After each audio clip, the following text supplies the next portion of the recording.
নিৰ্বাচনলৈ মাজত মাত্ৰ কেইটামান দিন বাকী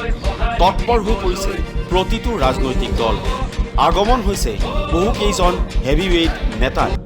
শুকুৰবাৰে মুখ্যমন্ত্ৰী সৰ্বানন্দ সোণোৱালৰ গৃহ চহৰত কংগ্ৰেছ নেতা ৰাহুল গান্ধী অহাৰ পাছত শনিবাৰে চাবুৱাত নিৰ্বাচনী প্ৰচাৰৰ বাবে উপস্থিত হ'ব প্ৰধানমন্ত্ৰী নৰেন্দ্ৰ মোদী তাৰ বাবে আজি মুখ্যমন্ত্ৰীয়ে চাবুৱাৰ পৰা এক বিশাল ৰেলী উলিয়ায় কিন্তু সেই সময়তে কি পৰিস্থিতিৰ সৃষ্টি হ'ল চাওক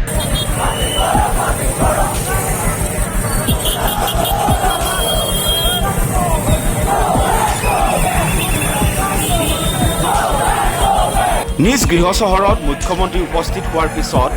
গৌবেক ধ্বনি শুনিবলগীয়া হ'ল খোলা জীপত হাঁহি হাঁহি হাত জোকাৰি গৈছিল মুখ্যমন্ত্ৰীগৰাকীয়ে কিন্তু চাবুৱা আঞ্চলিক ছাত্ৰ সন্থাই আৰক্ষীৰ বেৰিকেডৰ মাজতেই প্ৰতিবাদী কাৰ্যসূচী ৰূপায়ণ কৰি কা আমি নামানো বিজেপি গৌবেক আদি ধ্বনিৰে উত্তাল কৰি তুলিলে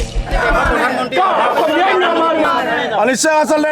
প্ৰধানমন্ত্ৰী নৰেন্দ্ৰ মোদী ডাঙৰীয়া অসম ভ্ৰমণৰ কাৰণে আহিছে কিন্তু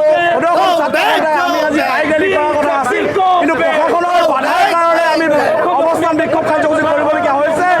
কিন্তু যেতিয়ালৈকে নাগৰিকত্ব সংশোধনী আইন বাতিল নহ'ব প্ৰত্যাহাৰ নহ'ব আমি ছাত্ৰ সন্থাই আন্দোলনৰ কাৰ্যসূচী গ্ৰহণ কৰিম 21 চন নিৰ্বাচনত অসমৰ ৰাইজে ইয়াৰ প্ৰত্যুত্তৰ কিন্তু দিব আপুনি দেখিবলৈ পাব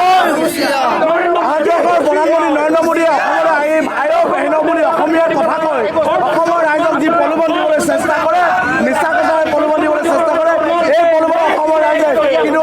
প্ৰলোভিত নহয় অসমৰ ৰাইজে অনাগত দিনত ইয়াৰ প্ৰত্যুত্তৰ দিব এইদৰে চাবুৱাত এতিয়া প্ৰতিবাদ অব্যাহত আছে শনিবাৰে প্ৰধানমন্ত্ৰী আহিব চাবুৱালৈ আৰু সেই সময়তে কা নামানো বিজেপি গৌবেক ধ্বনিৰে মুখ্যমন্ত্ৰীৰ সন্মুখতে প্ৰতিবাদ সাব্যস্ত কৰিলে চাবুৱা ছাত্ৰ সন্থাই ডিব্ৰুগড় ব্যুৰো টিভি নিউজ